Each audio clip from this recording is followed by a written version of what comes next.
He's a lot of fun. I've worked with him as part of the class comedians program. Would you please welcome Alvey Little? Please give it up for Alvey Little. Here he comes.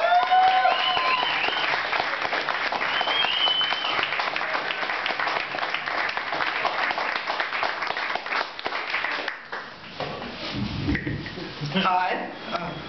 Hey. I'm Alvey. Yeah. Hi, Alvey. Hey.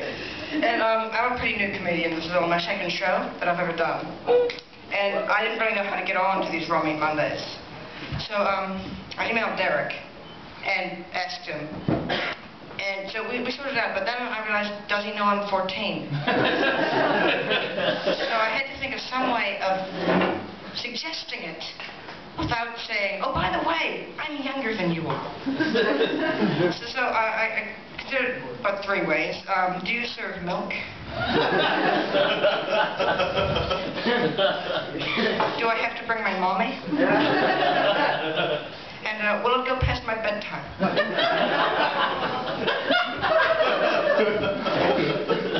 Yeah, I sorted it out.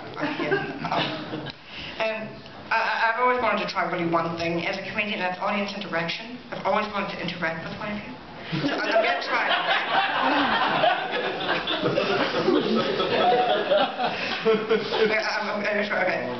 Okay. You, sir, may I please interact with you? What's your name? Brandon. Oh, my joke only works for me in town for. I guess I should have planned that out a bit better. I guess I'll just move on then. One other thing I think that I should try to do is always try to make eye contact with someone in the audience. And I just don't really know when to stop. Just...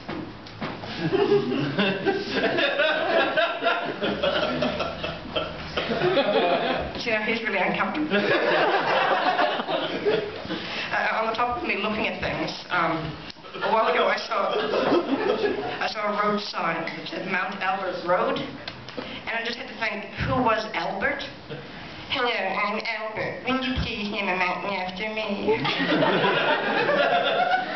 I'm Albert. I wear hush puppies. I'm Albert. I enjoy rock, paper, scissors. Please don't ridicule me. I got disqualified at rock, paper, scissors a little while ago. All I did was question, how does paper beat rock? Because if you wrap a rock in a piece of paper, you can still beat somebody up. Whatever happened to beating people up? These days you're always beating them down. Beat you down, beat you down, beat you down. I'm lonely, so I'm hugging myself.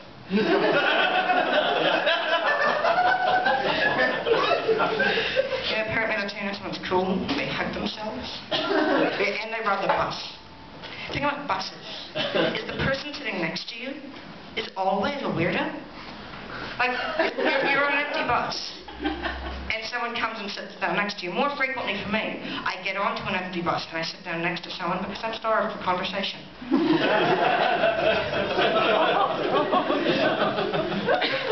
On the back of the buses these days, they put those, you're 4 times more likely to get in an accident if you're on a mobile phone. It's hard to concentrate on 2 things at the same time. Ads on the back of the buses.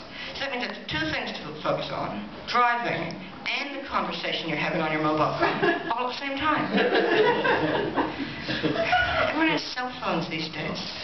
Whatever happened to good old awkward conversation? It's all texting and lol now. What's with lol? It could mean 3 things I can think of. Laugh out loud, lots of love, low on lemurs. And 98% of the time, when someone says lol, they're not laughing out loud. Or low on lemurs.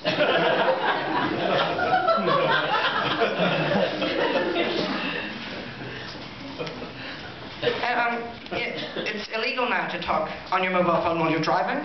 And this is going to be hard for my mother because she owns her own business and has to take work calls a lot. But sometimes, you know, she might be taking a work call. Well, this was before it was illegal. You've got to make sure that the general ledger control accounts are reconciled. She'll see someone walking past wearing a tutu. She'll roll down the window and go, sorry, I had to yell as a stranger.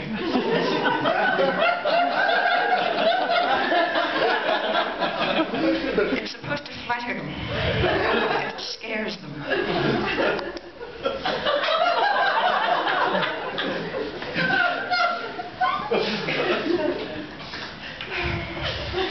My father has one of the strangest habits.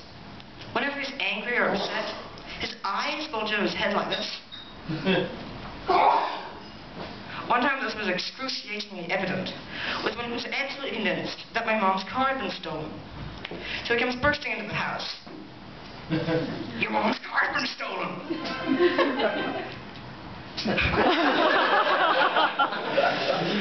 This was a professional. There was no glass on the ground anywhere. It's gonna turn up in an inch and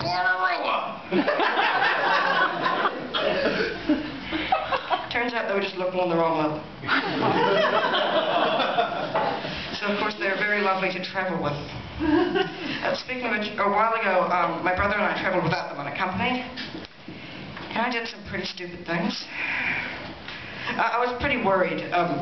So I decided to declare everything I had in my bag. So, you know, I went up to the customs, do you have anything to declare? Reached in my pocket, pulled out my list.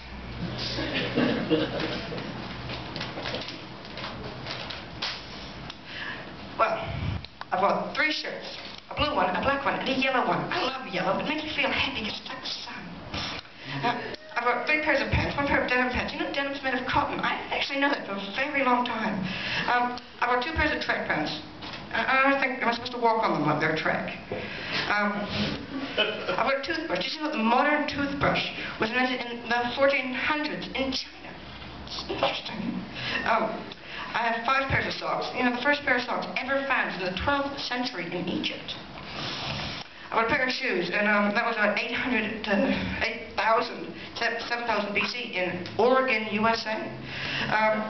Thought to be used before that, and that means that the shoe was invented before the sock. I bought a few pairs of underpants, and I don't want to go into too much detail there. And I bought a remote picture frame with power on it. Oh, you call power abalone here, don't you? Yes. I bought a book. And you know, the first alphabetic writing was in Egypt in 2700 BC, with about 22 hieroglyphs. And by the end of it, we were just saying, just go, just go. Oh yes, and I've got this bag of cannabis. Just go, just go. Well, I gotta go now because it's already past my bedtime. So, have a nice night.